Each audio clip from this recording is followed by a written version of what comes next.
On several prior occasions, Action TV has highlighted problems surrounding the activities of the Sri Lanka Food Promotion Board. The basis for these exposés was the reinstatement of the Vice Chairman of the board by the Minister of Agriculture, in spite of the fact that the Vice Chairman had been found guilty of financial fraud and suspended, and that he had received a wage he had no claim to subsequent to his reinstatement.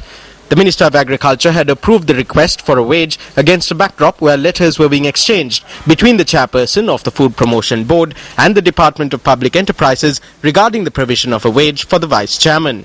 Nevertheless, the end result was the resignation of the Vice Chairman. For the 22 months that he held the position of Vice Chairman until his resignation, he had received a wage which he was not entitled to. Incidentally, the chairperson of the Sri Lanka Food Promotion Board has addressed a letter to the President which affirms the truth of the facts contained in the Action TV exposés. According to this letter, not only the Minister of Agriculture but the Secretary to the Ministry too must be held responsible for problems caused at the Food Promotion Board. The chairperson's letter points out that the Minister of Agriculture has been using the Food Promotion Board to provide jobs to his political loyalists.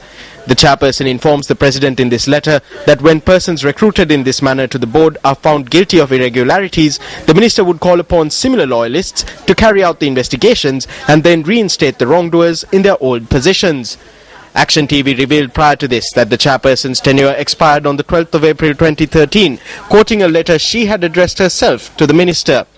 At the end of that letter, the chairperson states that she expects that the Minister will extend her tenure.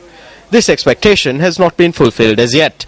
She is still retaining the position and enjoying the benefits of the position illegally.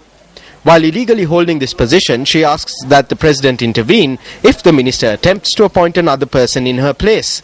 The premise of this letter, penned by the woman illegally holding on to the position of chairperson of the Sri Lanka Food Promotion Board, is that if the Minister chooses to retain her services, then the President need not intervene.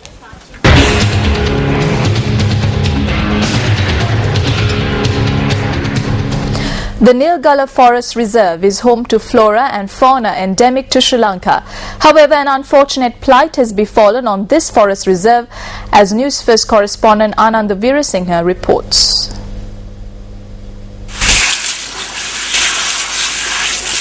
This is the manner in which the indigenous community that lives in close proximity to the Neargala Forest Reserve obtain water. Members of the indigenous community charge that they have been forced to resort to such extreme measures to collect water due to the large-scale destruction taking place in the forest. They have cut down trees and they have burnt everything. This is a crime. The indigenous community is facing the risk of insufficient drinking water. The water here will dry up after about a month. The law should be enforced on individuals who cut down trees and set fire to trees. All the valuable trees in close proximity to the Neargala tank have been chopped down. The Neargala Forest Reserve is the only forest in Sri Lanka which can be categorized as a savanna. The forest, which boasts of a number of medicinal plants as well as lush undergrowth, is also home to the Kudumberia plant, which is used in the manufacture of local cigarettes known as BD. 4 endemic species of birds, 2 endemic species of lizards and an endemic species of butterfly and amphibian can be found in the forest.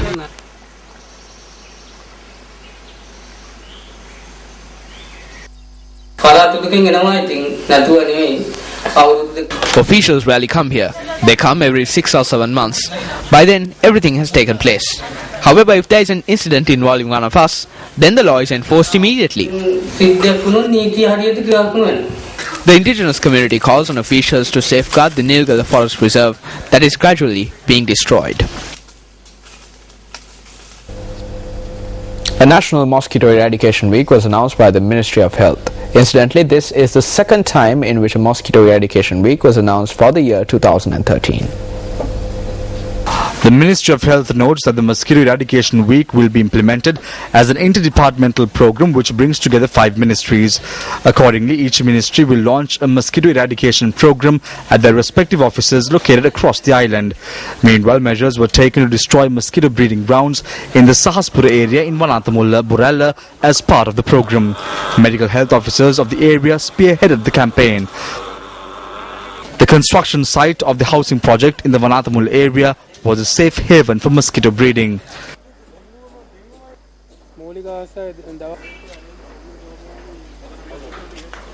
This is the fourth occasion in which I was personally involved in inspections. We inspected this area on 3 previous occasions as well. On the first instance, we gave them a warning. Legal proceedings were filed on the second occasion. However, the situation prevails. During today's inspection, we identified many dengue mosquito breeding grounds. A News First team took to the streets of Colombo today in view of the National Dengue Eradication Week. Well, the Ministry of Health has declared a National Mosquito Eradication Week starting from today until the 7th of this month. Now, our News First team toured several areas in Colombo today, and we reached here in Hadbodiwadde in Narayanpeta to look into the situation. Now, the area residents here, of course, complain that for over 4 months, no officers have come here and looked into their issues, and also no measures have been taken to destroy these grounds conducive for the breeding of dengue mosquitoes. Nearly 300 families reside in the Hadbodiwadde area. These visuals bear testament to the health risks they face. If there is water in the rain gutter, we are fined. However, the authorities fail to impose fines on these individuals as these lands belong to the government. The poor is always burdened. Even though we fall under the purview of the Colombo Municipal Council, they don't come here to clean this. According to the latest statistics, the number of dengue patients reported over the past 6 months stands at a staggering 15,777. 4,085 of these patients were reported from the Colombo district. 42 dengue-related deaths have been reported over the past 6 months alone. News First was able to capture footage of a number of dengue mosquito breeding grounds in the recent past. Many people charge that the authorities fail to pay proper attention to these locations. The state institutions that fail to destroy mosquito breeding grounds come under the microscope of authorities. During a media briefing held today, journalists questioned the Director General of Health Services in this regard. We have initiated legal action against a number of state institutions as well as schools. The medical health officers as well as the PHIs have the authority to initiate legal action.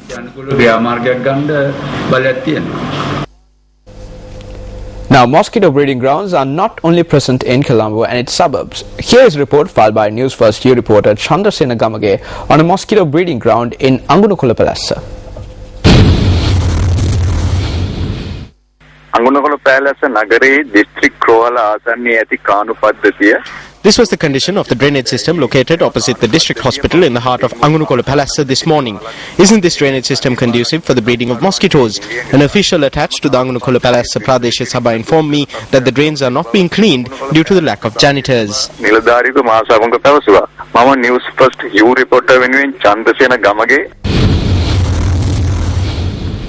Petroleum trade unions charge that the same institution that inspected a stock of substandard petrol that caused massive losses to the country in 2011 was commissioned to inspect the standards of the cargo of diesel from the Enoch Corporation that was rejected at the discharge port in Colombo. They point out that the company which inspected and verified the cargo of about 20,000 metric tons of substandard diesel in June 2011 had caused major losses to Sri Lanka through the present transaction. They also point out that the tender for the 40,000 metric tons of diesel has been provided to the Enoch Corporation in violation of a condition imposed by the former Minister of Petroleum Industries. Enoch, or the Emirate National Oil Corporation, dispatched 40,000 metric tons of diesel to Sri Lanka, which was rejected by Sipetco on the grounds that the fuel was substandard. However, the Enoch Corporation noted that the cargo of diesel had been inspected and verified by an independent inspector, mutually agreed upon by Enoch and Sipetco. The tender was granted to Enoch in violation of a clear condition imposed by the former minister. Regardless of what Enoch says, if the fuel was in accordance with the proper parameters when it was dispatched, then it would not have changed during the CPC inspection. Thereby, it is clear that the independent organization that verified the substandard stock of petrol in 2011 has again verified a substandard stock of diesel. Thereby, it was a fraudulent verification that led the CPC astray. Trade unions say that it is unfortunate that the authorities allowed the ship carrying the substandard fuel to depart the Colombo harbour. Never Colombo වරායෙන් පිට කිරීමට දුන්න නියෝගය අනුව සංස්ථාය පාඩුවය කරගන්න බැරි වෙලා තියෙනවා. Because of the order to release the ship from the harbour, the losses incurred by the CPC cannot be covered. When the ship was being kept in the custody of the CPC, a sum of $4,700 a day was spent on the tugboat. They have paid that sum over 3 days. They have paid the boat for its services at $110 per hour for 3 days.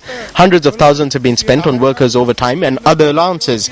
In addition, hundreds of thousands were spent on the independent company to inspect the fuel from Enoch. In addition, we have paid a commission for the release of the letter. When you calculate the cost of all of this, the CPC has incurred a loss of more than 3 million thus far. Because they released the ship, they cannot recover a cent. In the end, the over 3 million in expenses borne to transport the fuel here will be placed upon the consumer. We have heard that even now they will need to increase fuel prices. Fuel prices are being increased to cover the losses caused by the continuous wastage, corruption and fraud that is taking place. Thereby, we are saying that the consumer does not have to be held responsible for this. The CPC worker does not need to be held responsible for this. The government must take full responsibility.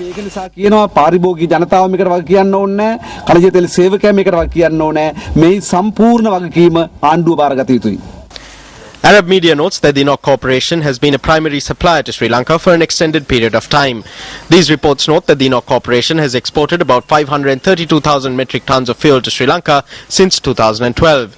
While this is the second occasion that fuel brought down from Enoch has been rejected, in 2011 a ship carrying 20,000 tons of substandard fuel was turned back.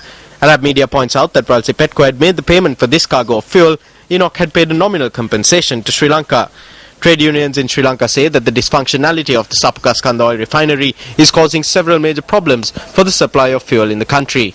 The Sipetco refinery has had to be closed down because oil is not being supplied on time. At the same time, when importing refined fuel from other nations, the people of this country and the fuel consumer in this country face a number of inconveniences, while the petroleum worker faces a loss of face. This happens because they have a very short-sighted process in place to import refined fuel.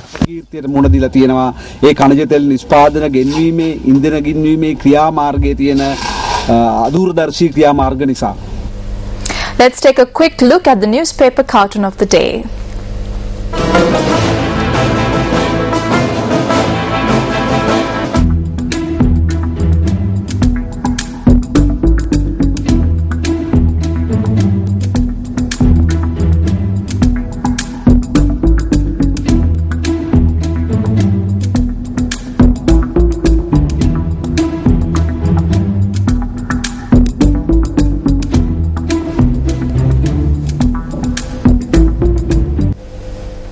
The appeal filed by former Army Commander Sarath Fonseca against the decision by the second court-martial was taken up in the Court of Appeal before the bench comprising of judges Anil Gunaratna and Deepali Vijayasundara. The lawyer appearing for the former Army Commander said that Judge Deepali Vijayasundara had judged the former Army Commander previously and sentenced him to 3 years imprisonment and thus requested a bench excluding her. Hearings of the appeal were postponed to the 10th of July. The appeal was filed challenging the verdict of the court-martial which stripped him of his rank and medals. Fonseca was also previously sentenced to 18 months imprisonment on 5 separate charges. In more local news, the Madras High Court has upheld and renewed the ban on the LTTE until 2014. The chief of the Marmala Shri Dravida Munnetra Kalaham or the MDMK party, by court, challenged the ban upheld by the Unlawful Activities Tribunal in Chennai. The LTTE is currently on US, EU and Indian militancy lists.